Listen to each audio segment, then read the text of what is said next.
Bienvenue sur Africa 24 dans cette nouvelle édition du 12-15. Voici les titres de l'actualité. En Côte d'Ivoire, l'opposition est divisée sur la participation aux élections législatives de décembre 2016, une scission due à la victoire du oui au référendum de nouvelle constitution. Au Rwanda, bilan positif pour le fonds d'investissement national mis en place en juillet 2016, un financement entièrement alimenté par le contribuable rwandais. En Guinée, l'écrivain Malick Ba milite pour la promotion d'une éducation solide. Cet artiste engagé a décidé d'adapter son message aux jeunes en confectionnant des bandes dessinées. Mais tout d'abord, la République démocratique du Congo connaît le nom de son nouveau Premier ministre. Le président Joseph Kabila a porté son choix sur Sami Badibanga pour former un gouvernement de cohabitation avec l'opposition selon un communiqué de la présidence. Sami Badibanga a été élu député en 2011 sous les couleurs de l'UDPS. En Côte d'Ivoire, le référendum sur la nouvelle constitution fin octobre 2016 a laissé des séquelles dans la sphère politique du pays. Les partis de l'opposition sont divisés sur la stratégie à adopter pour ce scrutin du 18 décembre 2016 pour lequel plus de 6,3 millions d'électeurs sont attendus. Reportage d'Olivier Conon. L'opposition ivoirienne divisée sur la participation aux élections législatives. Le Front populaire ivoirien, dirigé par Pascal Affi-N'Guessan, a investi 210 candidats pour défendre ses couleurs. L'autre tendance du parti fondé par l'ex-président Laurent Gbagbo, conduite par Aboudraman Sangaré, a décidé de boycotter ces élections. Position partagée par certains partis membres du Front du refus contre la nouvelle constitution. Les élections seront régies par la nouvelle constitution que nous rejetons. La logique voudrait qu'on n'aille pas à ces élections.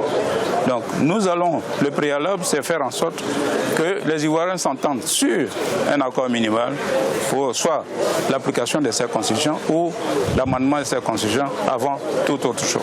Cette position ne fait pas l'unanimité au sein de l'opposition. Certains partis ne veulent pas pratiquer la politique de la chaise vide. Il faut néanmoins des conditions d'élection transparentes. On avait déjà un acquis qui consiste à faire le bulletin unique. Mais ça a été foulé du pied et on nous a imposé au référendum le double bulletin. Tout ça, c'est à voir.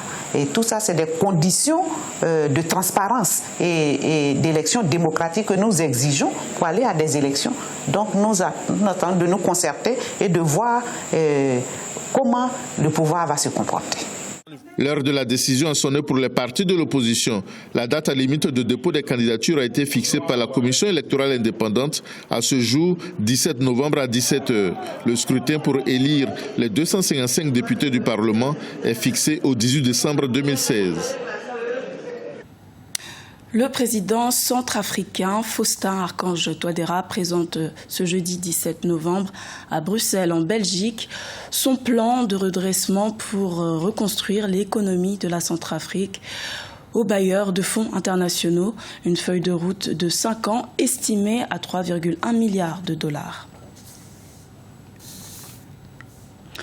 Au Rwanda, le gouvernement semble satisfait des rendements du Fonds d'investissement national pour la promotion de la culture de l'épargne. Les autorités ont publié un rapport le 14 novembre dans lequel elles font part des progrès engendrés par ce fonds après plus de 3 mois d'existence. Reportage de Liva Diakotan. 1,46 milliard de francs rwandais, c'est la somme récoltée entre le 12 juillet et le 7 octobre 2016 par le Fonds national d'investissement du Rwanda. Les autorités l'ont fait savoir le 14 novembre 2016 à Kigali.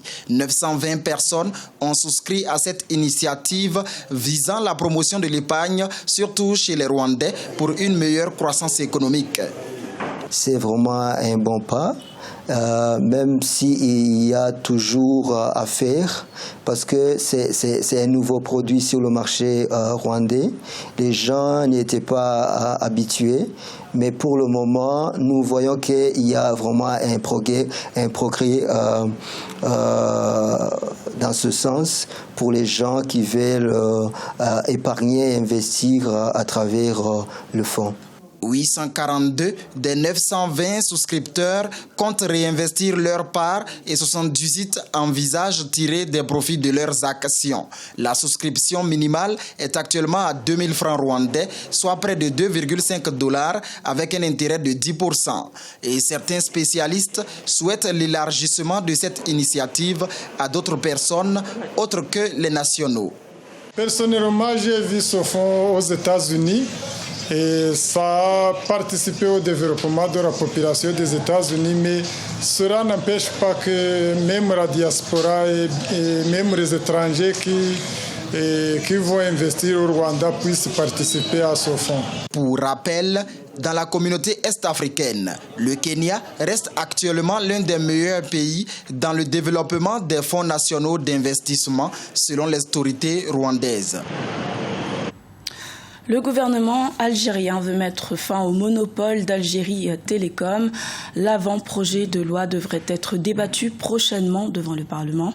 Ce texte propose de supprimer le monopole de la société Algérie Télécom pour encourager la concurrence et améliorer la qualité des services. En Guinée, un artiste a décidé de militer pour la promotion d'une éducation solide. Il s'agit de l'écrivain Malick Ba. En plus de ses œuvres, cet auteur engagé produit des manuels de sciences d'observation en faveur des écoles élémentaires. Reportage d'Emmanuel Milmono. Son quotidien se déroule entre les bibliothèques au milieu de ses livres. Malick Ba est auteur de 3 ouvrages dont le plus récent s'appelle « Union contre Ebola ». Édité dans un contexte marqué par la présence du virus Ebola en Guinée, cet ouvrage retrace les mesures de sensibilisation et la réintégration des personnes guéries de la maladie. Pour mieux faire passer son message, l'auteur l'a adapté à une bande dessinée afin de mieux motiver les lecteurs jeunes. Tout ce qui est dit sur la maladie à virus Ebola, le texte retrace tout. Et l'intérêt de cette BD, en fait, c'est parti d'une histoire. Et au bout de l'histoire, toute la communauté était d'accord avec Massiré et a accepté de changer de comportement. Outre ses occupations d'écrivain, Malick Ba est aussi un acteur de développement social. Dans son quartier Ouanidara, situé en haute banlieue de Conakry, il a installé une bibliothèque que certains jugent de peine perdue. Mais son ambition de cultiver l'amour de la lecture au sein des jeunes est pour lui une mission sociale capitale. J'ai compris que les jeunes, en tout cas de ces quartiers, ont envie de lire, mais n'ont pas accès aux livres. Et il n'y a aucun dispositif mis en place pour accéder aux livres. Malick Ba est aussi auteur de 2 autres ouvrages, parmi lesquels l'un est basé sur un recueil de techniques de recherche d'emploi pour les jeunes diplômés en quête de premier travail.